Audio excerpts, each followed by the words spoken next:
Hello friends, आशा करती हूँ आप सभी लोग ठीक होंगे। हम डॉक्टर नगेंद्र की हिंदी साहित्य का इतिहास का अध्ययन कर रहे थे। इसमें कि हम 2 वीडियो पहले ला चुके हैं। हिंदी भाषा के विकास तक का अध्ययन हम कर चुके हैं। आज हम प्रथम खंड पूर्व पीठिका तथा आदिकाल का अध्ययन करेंगे, जिसका फर्स्ट अध्याय है पूर्व पीठिका हम पढ़ेंगे। तो शुरू करते हैं बिना देरी किए हुए। इससे पहले अगर आप चैनल पर पहली बार आए हैं तो चैनल को लाइक शेयर सब्सक्राइब करके बेल आइकन प्रेस ज़रूर करें, ताकि आने वाले सभी वीडियोस आपको सबसे पहले प्राप्त हों। तो हम शुरू करते हैं बिना देरी किए। इतिहास, अर्थ एवं स्वरूप। तो शाब्दिक दृष्टि से इतिहास का अर्थ है ऐसा ही था या ऐसा ही हुआ। इससे 2 बातें स्पष्ट हैं। एक तो यह कि इतिहास का संबंध अतीत से है, दूसरी यह कि उसके अंतर्गत केवल वास्तविक या यथार्थ घटनाओं का ही समावेश किया जाता है। उसमें उन सभी लिखित या मौखिक व्रतों को सम्मिलित किया जाता है जिनका संबंध अतीत की यथार्थ परिस्थितियों व घटनाओं से है, और साथ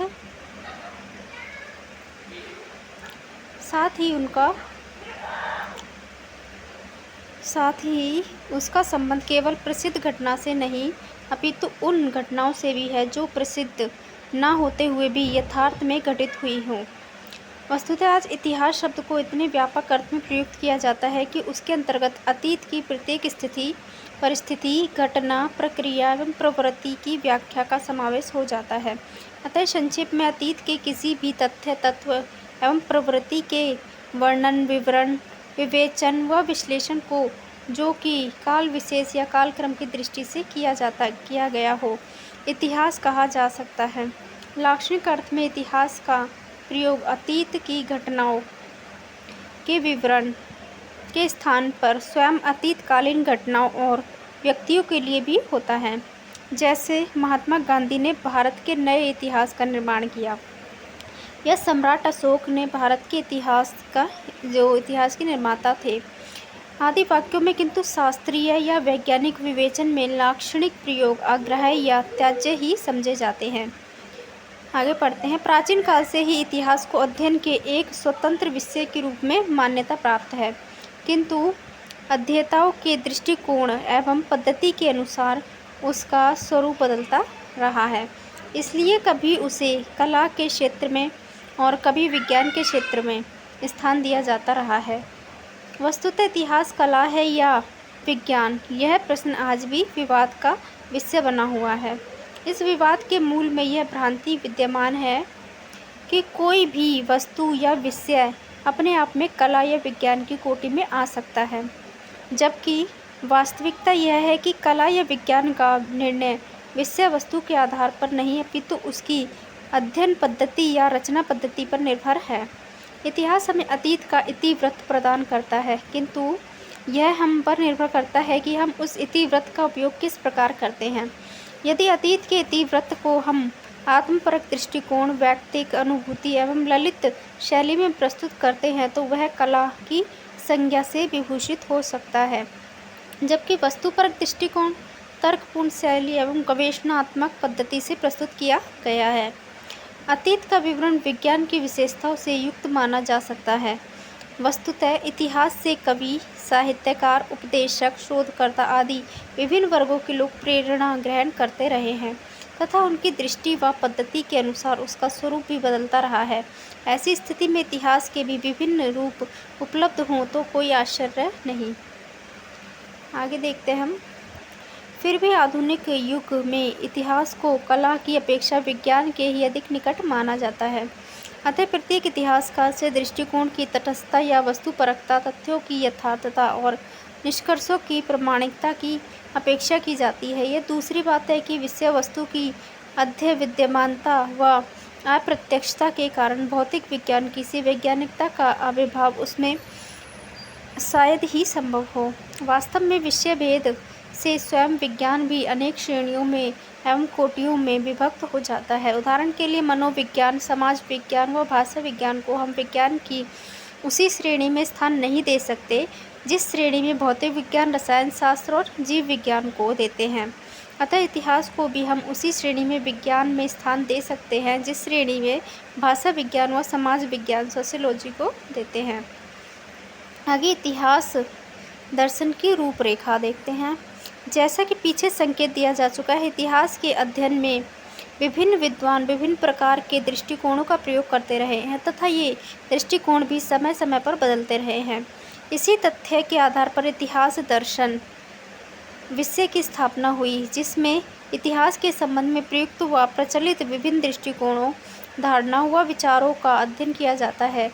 अस्तु इतिहास संबंधी इन्हीं विचारों या धारणाओं को समूह रूप में इतिहास दर्शन की संज्ञा दी जाती है। वैसे पश्चिम के कुछ विद्वानों ने इतिहास दर्शन फिलॉसफी ऑफ हिस्ट्री का प्रयोग संकीर्ण व सीमित अर्थ में करते हुए अपने अपने दृष्टिकोण को ही उस पर आरोपित करने का प्रयास किया है। सर्वप्रथम वोल्टेयर ने इस संज्ञा का प्रयोग करते हुए इसके अर्थ को केवल आलोचनात्मक या वैज्ञानिक इतिहास तक सीमित रखने का प्रयास किया। उसके बाद हीगल ने इसका प्रयोग विश्व इतिहास के अर्थ में किया तथा परिवर्तित युग के कुछ विद्वानों ने केवल परीक्षणात्मक यथार्थवादी दृष्टिकोण के लिए किया। किंतु आज इतिहास दर्शन के नाम से उपलब्ध पुस्तकों में पूर्व से पश्चिम तक तथा प्राचीन काल से लेकर आधुनिक काल तक के उन सभी दृष्टिकोणों व विचारों का प्रतिपादन किया जाता है जो इतिहास के अध्ययन में प्रयुक्त हुए हैं। ऐसी स्थिति में यदि हम एकांगी और एक पक्षीय धारणाओं से बचते हुए इतिहास दर्शन का सर्वांगीण व सर्वपक्षीय बोध प्राप्त करना चाहते हैं तो हम उसे उसी व्यापक एवं समन्वित अर्थ में ग्रहण करना होगा जिसके अनुसार इतिहास दर्शन व दृष्टिकोण विचारों व अध्ययन पद्धतियों के समूह का सूचक है जिनका प्रयोग इतिहास के अध्ययन से संभव है। इतिहास के प्रति भारतीय दृष्टिकोण क्या है वो देख लेते हैं। इतिहास के प्रति भारतीय दृष्टिकोण प्राय आदर्श मूलक एवं अध्यात्मवादी रहा है, इसलिए उसमें भौतिक जगत की स्थूल घटनाओं में भी आध्यात्मिक तत्वों के व प्रवृत्तियों के अनुसंधान की प्रवृत्ति रही है।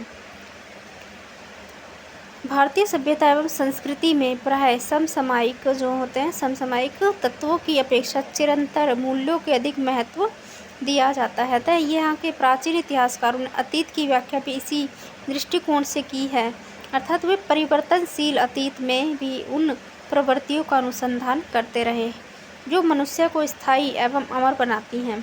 उन्होंने घटनाओं एवं क्रियाकलापों की व्यवस्था भौतिक उपलब्धियां एवं व्यक्तिगत सफलताओं की दृष्टि से कम करके समष्टि हित की दृष्टि से अधिक की। इसलिए महाभारतकार ने जहाँ इतिहास को एक पूर्वव्रत माना जिसके माध्यम से धर्म अर्थ काम और मोक्ष का उपदेश दिया जा सके, तो पौराणिकों ने ऋषियों एवं महापुरुषों के चरित्रगान को इतिहास के रूप में स्वीकार करते हुए घटना की अपेक्षा चरित्र को अधिक महत्व प्रदान किया। यद्यपि आगे चलकर बाण कलहण आदि इतिहासकारों ने इससे भिन्न दृष्टिकोण अपनाते हुए आध्यात्मिक एवं नैतिक चारित्रिक तत्वों की अपेक्षा यथार्थपरक वस्तु एवं तथ्यों को अधिक महत्व दिया।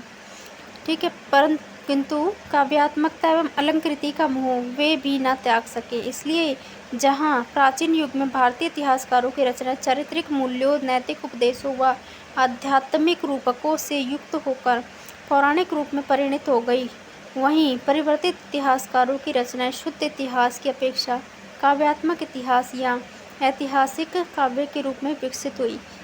वस्तुतः भारत का प्राचीन इतिहासकार सत्य शोधक तक ही सीमित नहीं रहा, वह शिव और सुंदरम के समन्वय के लिए भी बराबर सचेष्ट रहा।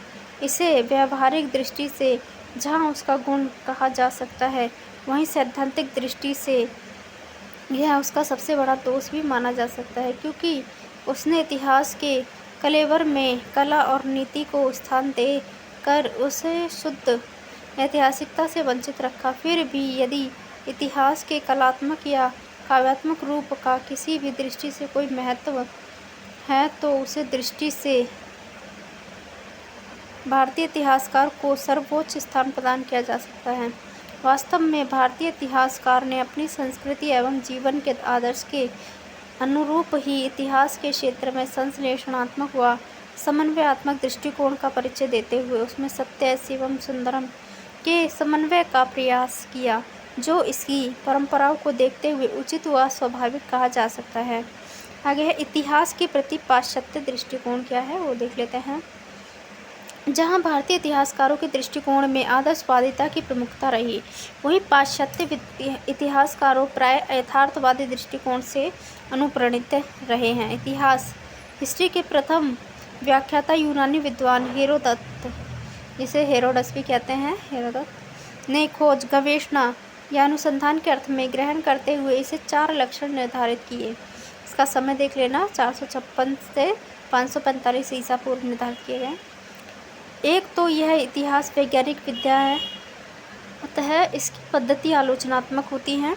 दूसरे, यह मानव जाति से संबंधित होने के कारण मानविकी। तीसरे, यह तर्क संगत विद्या है, अतः इसमें तथ्य और निष्कर्ष प्रमाण पर आधारित होते हैं। चौथे, ये अतीत के आलोक में भविष्य का प्रकाश डालता है। अतः यह शिक्षाप्रद विद्या है। इसके अतिरिक्त हेरोडोटस ने स्पष्ट किया है कि इतिहास का लक्ष्य प्रकृति या भौतिक परिवर्तन को प्रक्रिया की व्याख्या करना है। आगे है, प्राचीन युग में सामान्यतः हेरोडोटस ने का ही दृष्टिकोण मान्य रहा, किंतु आधुनिक युग के विभिन्न विद्वानों ने इसके संबंध में नया दृष्टिकोण से विचार किया। इटालियन विद्वान विको 1668 से 1744 इसका समय है, ने इतिहास का संबंध न केवल अतीत से अपितु वर्तमान से भी स्थापित करते हुए प्रतिपादित किया कि इतिहास का निर्माता स्वयं मनुष्य है और मनुष्य को मूलभूत प्रवृत्ति सदा समान रहती हैं। अतः विभिन्न युगों के इतिहास में भी समान प्रवृत्तियों का मिलना स्वाभाविक है। इसलिए इतिहास लेखन की पद्धति के संबंध में भी विको ने अपने अनेक सुझाव देते हुए इतिहासकार को अतिरंजना एवं अतिशयोक्ति से बचने और अतीत को अधिक महत्व न देने की बात कही। आगे जर्मन दार्शनिक जो कांत थे, उनका है 1724 से 1804 ईस्वी तक का समय है, ने इतिहास की नई व्याख्या करते हुए प्रतिपादित किया कि सृष्टि का बाह्य विकास प्रकृति की आंतरिक विकास प्रक्रिया का प्रतिबिंब मात्र है। अतः इतिहास को भी इसी रूप में ग्रहण किया जाना चाहिए, अर्थात ऐतिहासिक घटनाओं के पीछे प्राकृतिक नियमों की प्रवृत्ति को समझने का प्रयास किया जाना चाहिए। हीगल का समय 1770 से 1831 ने कांत की विचारधारा को आगे बढ़ाते हुए स्पष्ट किया कि इतिहास केवल घटनाओं का अन्वेषण एवं संकलन मात्र नहीं, अपितु उसके भीतर कारण कार्य की श्रृंखला विद्यमान है। हीगल के मतानुसार विश्व इतिहास की प्रक्रिया का मूल लक्ष्य मानव चेतना का विकास है, जो द्वंद्वात्मक पद्धति पर आधारित है। इस द्वंद्वात्मक पद्धति या प्रक्रिया के अनुसार वाद थीसिस एवं प्रतिवाद एंटीथेसिस के द्वंद्व को समवाद सिंथेसिस का विकास होता है। इतिहास की व्याख्या भी इसी द्वंद्वात्मक पद्धति के आधार पर होनी चाहिए। आगे 19वीं सदी में डार्विन ने अपने विकासवादी सिद्धांत की स्थापना के द्वारा इतिहास को एक नूतन दृष्टि, शक्ति व गति प्रदान की। डार्विन का क्या विकासवादी सिद्धांत है? डार्विन परिवर्तित युग में विभिन्न चिंतकों ने आर्थिक, सामाजिक, राजनीतिक, सांस्कृतिक आदि क्षेत्रों में विभिन्न विकासवादी सिद्धांतों की स्थापना करते हुए प्रमाणित किया कि सृष्टि का कोई अंग या तत्व एकाएक घटित या रचना न होकर क्रमशः विकसित है। अतः वैज्ञानिक दृष्टि से इतिहास का अर्थ घटना समूह का संकलन न होकर विकास क्रम का विवेचन है। कार्ल मार्क्स, एंजेल्स, मॉर्गन, हैक्सले प्रभृति अनेक विद्वानों ने विकासवाद के विभिन्न पक्षों की व्याख्या अपनी अपनी दृष्टि से करते हुए उसे विभिन्न रूपों में प्रस्तुत किया है। 20वीं सदी के अनेक इतिहासकारों स्पेंगलर, ट्यूवायनवी, टर्नर आदि ने विश्व संस्कृति और सभ्यता के इतिहास की व्याख्या विकासवादी नियमों व प्रवृत्तियों के आधार पर करने की चेष्टा की है। आगे अस्तु आज पाश्चात्य इतिहास दर्शन के सर्वप्रमुख एवं सर्वाधिक विकसित दृष्टिकोण के रूप में विकासवाद दृष्टिकोण को स्वीकार किया जा सकता है, किंतु अनेक दृष्टियों से यह दृष्टिकोण भी अभी तक पूर्ण विकसित नहीं कहा जा सकता।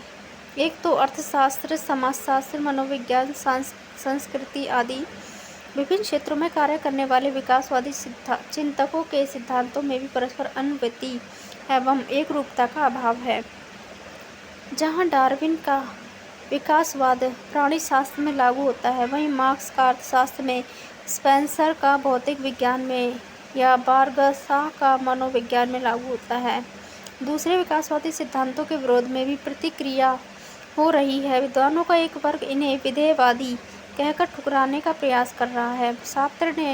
शास्त्र आदि के वे अनुयायी जो कि नियमबद्धता, पूर्व निश्चितता एवं पूर्व निर्धारण के विरोधी हैं, इतिहास को भी किसी नियम से आबद्ध करना कैसे स्वीकार कर सकते हैं।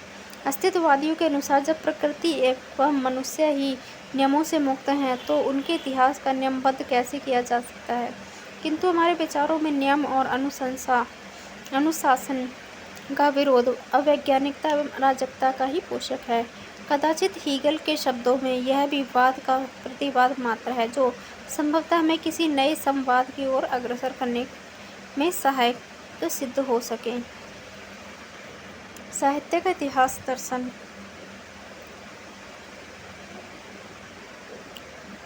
सामान्यतः इतिहास शब्द से राजनीति और सांस्कृतिक इतिहास का ही बोध होता है, किंतु वास्तविकता यह है कि दृष्टि की कोई भी वस्तु ऐसी नहीं है जिसका इतिहास से संबंध ना हो। अतः साहित्य भी इतिहास से असंबद्ध नहीं है। साहित्य के इतिहास में हम प्रकृति घटनाओं व मानवीय क्रियाकलापों के स्थान पर साहित्यिक रचनाओं का अध्ययन ऐतिहासिक दृष्टि से करते हैं। वैसे ही देखा जाए तो साहित्यिक रचनाएं भी मानवीय क्रियाकलापों से भिन्न नहीं है, अपितु वे विशेष वर्ग के मनुष्य की विशिष्ट क्रियाओं की सूचक हैं। दूसरे शब्दों में साहित्यिक रचनाएं साहित्यकारों की रचनात्मक क्रिया और प्रवृत्तियों की सूचक होती हैं। अतः उनके इतिहास को समझने के लिए उनकी रचनाओं, उनसे संबंधित स्थिति, परिस्थिति और परंपराओं को समझना भी आवश्यक है। प्रारंभ में जिस प्रकार राजनीतिक इतिहास में राजाओं के जीवन चरित्र एवं राजनीतिक घटनाओं को संकलित कर देना पर्याप्त समझा जाता था, उसी प्रकार साहित्य के इतिहास में भी रचनाओं व रचयिताओं का स्थूल परिचय ही पर्याप्त होता था। किंतु ज्यों-ज्यों इतिहास के सामान्य दृष्टिकोण का विकास होता गया, त्यों-त्यों साहित्य इतिहास के दृष्टिकोण में भी तदनुसार सूक्ष्मता व गंभीरता आती गई। यद्यपि इतिहास के अन्य क्षेत्रों की तुलना में साहित्य का इतिहास दर्शन एवं उसकी पद्धति अब भी बहुत पिछड़ी हुई है, किंतु फिर भी समय समय पर इस प्रकार के अनेक प्रयास हुए जिनका लक्ष्य साहित्य इतिहास को भी सामान्य इतिहास के स्तर पर पहुंचाने का रहा। यद्यपि अंग्रेजी साहित्य के विभिन्न इतिहासकारों द्वारा धारणा बहुत पहले प्रचलित हो चुकी थी कि किसी भी जाति के साहित्य का इतिहास उस जाति के सामाजिक एवं राजनीतिक वातावरण को ही प्रतिबिंबित करता है या साहित्य की प्रवृत्ति संबंधित समाज की प्रवृत्ति की सूचक होती हैं। फिर भी इस धारणा को एक सुव्यवस्थित सिद्धांत के रूप में प्रतिष्ठित करने का श्रेय फ्रेंच विद्वान तेन को जाता है, जिन्होंने अपने अंग्रेजी साहित्य के इतिहास में प्रतिपादित किया है कि साहित्य की विभिन्न प्रवृत्तियों के मूल में मुख्यतः 3 प्रकार के तत्व संग्रहित हैं: जाति, वातावरण और क्षण विशेष। ये तीनों इम्पोर्टेंट है, ठीक है। तेन ने अपनी व्याख्या के द्वारा यह भलीभांति स्पष्ट किया कि किसी भी साहित्य के इतिहास को समझने के लिए उससे संबंधित जातीय परंपराओं, राष्ट्रीय और सामाजिक वातावरण एवं समसामयिक परिस्थितियों का अध्ययन विश्लेषण आवश्यक है। तेन के इस सिद्धांत की आलोचना करते हुए हडसन ने आक्षेप किया कि उन्होंने साहित्य की विकास प्रक्रिया का सारा महत्व उपयुक्त 3 तत्वों को दे दिया, जबकि साहित्यकार या काव्य रचयिता के व्यक्तित्व एवं उसकी प्रतिभा की सर्वथा उपेक्षा कर दी। निश्चय ही हडसन का यह आक्षेप तेन के सिद्धांत की एक महत्वपूर्ण न्यूनता या त्रुटि की ओर संकेत करता है, किंतु फिर भी हम इसे तथ्य को अस्वीकार नहीं कर सकते कि पूर्ववर्ती इतिहासकारों की तुलना में तेन ने अपेक्षाकृत अधिक व्यापक, स्पष्ट एवं विकसित सिद्धांत प्रस्तुत किया था, जिसके आधार पर साहित्य का विकास प्रक्रिया को बहुत कुछ स्पष्ट किया जा सकता है। साहित्य इतिहास की व्यवस्था में जर्मन चिंतकों का भी कम योगदान नहीं। वैसे तो उनके द्वारा कई सिद्धांत स्थापित हुए, किंतु उनमें सर्वाधिक महत्वपूर्ण युग चेतना का सिद्धांत है। इस सिद्धांत के अनुसार साहित्य के इतिहास की व्याख्या तदयुगीन चेतना के आधार पर की जानी चाहिए। A.H. कॉफे ने महान कवि गेटे की साहित्यिक प्रवृत्तियों की व्याख्या युगीन चेतना के आधार पर करके इस सिद्धांत की महत्ता को प्रमाणित किया, किंतु हमारे विचार में यह सिद्धांत भी एकांगी ही है, क्योंकि साहित्य के विकास में युगीन चेतना का ही नहीं, पूर्ववर्ती परंपराओं का भी न्यूनाधिक योगदान रहा है। अतः उनकी उपेक्षा करके सारा श्रेय युगीन चेतना को ही दे देना तर्क संगत प्रतीत नहीं होता। आगे है मार्क्स। इधर मार्क्सवाद से प्रभावित आलोचकों ने द्वंद्वात्मक भौतिकवाद, भौतिक विकासवाद, वर्ग संघर्ष और आर्थिक परिस्थितियों के संदर्भ में साहित्य की विकास प्रक्रिया को स्पष्ट करने का प्रयत्न किया। उदाहरण के लिए सेक्युलिन ने रूसी साहित्य के इतिहास की व्याख्या करते हुए साहित्य की विभिन्न प्रक्रियाओं व प्रवृत्तियों का संबंध आर्थिक परिस्थितियों एवं वर्ग संघर्ष की प्रतिक्रिया से स्थापित किया। किंतु कई बार मार्क्सवादी आलोचक साहित्य की सभी प्रवृत्तियों के मूल में अर्थ को ही स्थापित करके एक ऐसा अनर्थ कर देते हैं जो एकांतिक व अतिवादिता का प्रमाण होता है। मनोविज्ञान, मनोविश्लेषण, अर्थ विज्ञान के आधार पर साहित्य के विभिन्न पक्षों के विशेष शैली पक्ष विकास की व्याख्या पाश्चात्य विद्वानों द्वारा, जिसमें I.A. Richard, William Empson, C.S. Lewis, W.P. Ker, F.W. Bateson प्रभृति विद्वानों के नाम उल्लेखनीय हैं। इन विद्वानों द्वारा विभिन्न दृष्टियों से शैलीगत प्रवृत्तियों के विश्लेषण एवं उनके आधारभूत कारणों को खोजने का प्रयास हुआ, जिससे आंशिक रूप में साहित्य इतिहास को भी समझने में सहायता मिल सकती है। किंतु इनके निष्कर्षों में पारस्परिक सामंजस्य, एक रूपता एवं अनुवृत्ति का अभाव होने के कारण वे अध्येता के मार्ग को प्रशस्त कम और कंटकाकीर्ण अधिक करते हैं। अस्तु साहित्य इतिहास की व्याख्या के लिए विभिन्न दृष्टियों से विभिन्न प्रयास होते रहे हैं, जो हमें किसी निश्चित, स्पष्ट एवं समन्वित निष्कर्ष तक नहीं पहुंचा पाते हैं।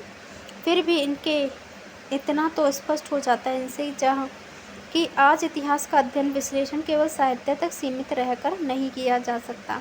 इसका विषयगत प्रवृत्ति व शैलीगत प्रक्रियाओं के स्पष्टीकरण के लिए इससे संबंधित राष्ट्रीय परंपराओं, सामाजिक वातावरण, आर्थिक परिस्थितियों, युगीन चेतना एवं साहित्यकारों व्यक्तिक परिवर्तन का विवेचन, विश्लेषण आवश्यक है। अतः कहा जा सकता है कि पूर्वोक्त सिद्धांत साहित्य की विकास प्रक्रिया के विभिन्न अंगों, पक्षों व तत्वों के सूचक हैं। यद्यपि इनमें कोई भी सिद्धांत परिपूर्ण नहीं है, किंतु आंशिक सत्य से भी ये सर्वथा शून्य नहीं है। इस तथ्य को ध्यान में रखते हुए किसी भी साहित्य की विकास प्रक्रिया के अध्ययन के लिए उससे संबंधित इन 5 तत्वों का विचार किया जाना चाहिए। सृजन शक्ति, साहित्यकार की प्रतिभा, उसका व्यक्तित्व, परंपरा, साहित्यिक व सांस्कृतिक परंपराएं, वातावरण, द्वंद्व और संतुलन। वस्तुतः यह सिद्धांत सृष्टि की सामान्य विकास प्रक्रिया की दृष्टि से प्रतिपादित है। तो ये याद रखना, सृजन शक्ति, ठीक है, परंपरा, वातावरण, द्वंद्व और संतुलन, ये 5 इसके तत्व हैं। ठीक है, आगे साहित्य के जिस साहित्य पर लागू करते हुए संक्षेप में कहा जा सकता है कि साहित्य के क्षेत्र में भी प्रकृति सृजन शक्ति अर्थात साहित्यकार की नैसर्गिक प्रतिभा, परंपरा, सांस्कृतिक तथा साहित्य परंपरा और वातावरण युगीन परिस्थितियों, प्रवृत्तियों तथा चेतना के द्वंद्व से प्रेरित होकर गतिशील होती हैं, जिसका चरम लक्ष्य द्वंद्व के दोनों पक्षों में संतुलन स्थापित करना होता है।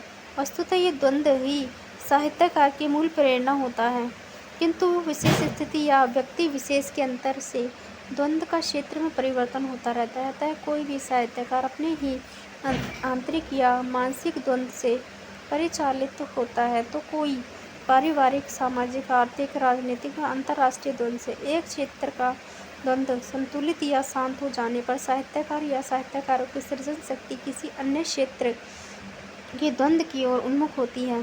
वस्तुतः परंपरा और युगीन वातावरण के अंतर्विरोध से उत्पन्न द्वंद्व ही साहित्य के विभिन्न आंदोलनों, उसकी धाराओं और प्रवृत्तियों को गति देते हुए साहित्य की विकास प्रक्रिया को संचालित करता है। अतः साहित्य इतिहास की विकासवादी व्याख्या के लिए उन सभी तथ्यों पर विचार करना आवश्यक है जो साहित्यकार के व्यक्तित्व एवं उसके संबंधित पूर्व परंपरा, युगीन वातावरण, द्वंद्व के स्रोत व अभीष्ट लक्ष्य आदि पर प्रकाश डालते हैं।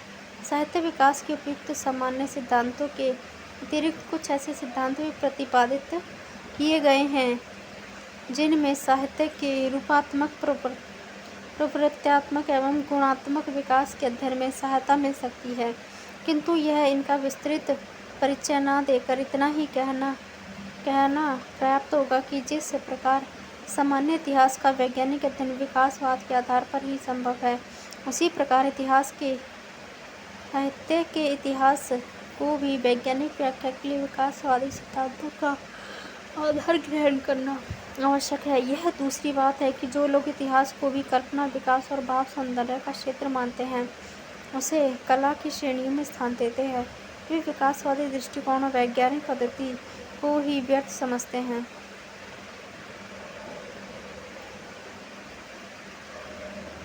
साहित्य इतिहास और आलोचना, साहित्य आलोचन ये पढ़ेंगे अब हम। तो अब इसका अध्ययन हम नेक्स्ट पार्ट में करेंगे, क्योंकि ये पुस्तक बड़ी है और ये बहुत बड़े बड़े हैं चैप्टर्स इसके। तो आगे का अध्ययन हम नेक्स्ट वीडियो में करेंगे। तब तक के लिए धन्यवाद, और चैनल को लाइक शेयर सब्सक्राइब करके बेल आइकन प्रेस ज़रूर करें ताकि आने वाले सभी वीडियोज़ आपको सबसे पहले प्राप्त हो। और इस टॉपिक को हम नेक्स्ट वीडियो में कवर करेंगे। धन्यवाद।